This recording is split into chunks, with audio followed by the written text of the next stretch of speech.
Első kérdés, mi az, hogy mela? Faszom. Mi ez a szar, te? Valami, nem hiszem el. Komolyan mondom. Még egy számot kénytelen vagyok meghallgatni. Hát kiesnek a szemeik, baj.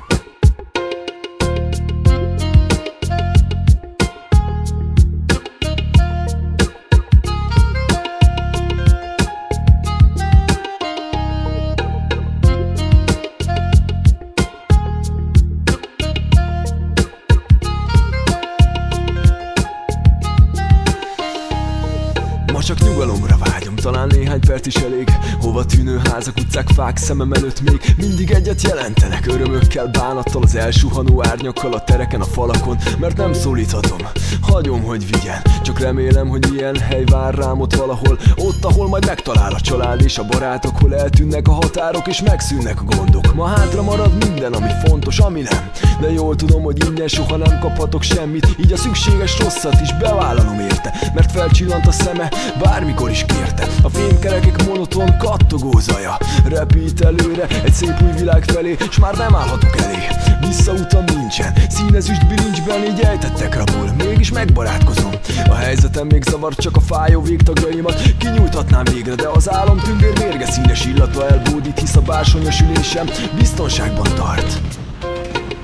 Amíg a fejem jobbra-balra lóbál, egymás után elmarad a megszokott hegyes, dombos, füves és a fás szeretett vidék. Még ragaszkodom hozzá, ha meglátnák, elhinnék, de a homok szemek peregnek, az idő meg nem állhat. A vasszörnyetek végtelen síneket emészt, közben másra nem gondolok, csak szorítok egy tárgyat. Az otthonból egy részt, az én homlomból egy darabot. Az óra mutatója már háromszor megpördült, és a szerelvény is lassan új pályára tér. Ahogy mindenkit a kalauz leszállásra kér. Nos, ez az utazás is egyszer véget ér.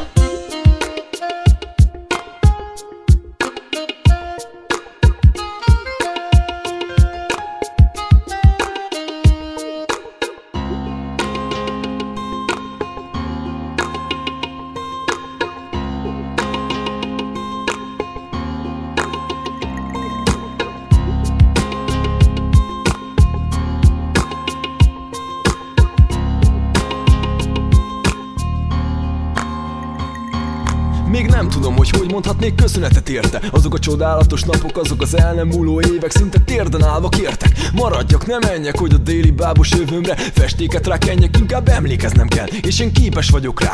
Az utcából a társasági nevekre, arcokra, a piázgatós estékre, az űrös alkonyokra, a tapasztalatokra, miket pótolni nem lehet. A kosárlabdás fickókra, a pályára, a súlyra, az összemázott falakra, igen, emlékeznem kell. A jó szomszédi viszonyra, félreértés, harag, amiből a távolság már egyetértés farag, s végül megbocsát-e nekem, aki nem ismer magára, akire ritkán jut idő, aki csak néha hallhat rólam, akiről nem fog a tollam. Nem beszél a szám, végül bocsásson meg nekem, és emlékezzen rám.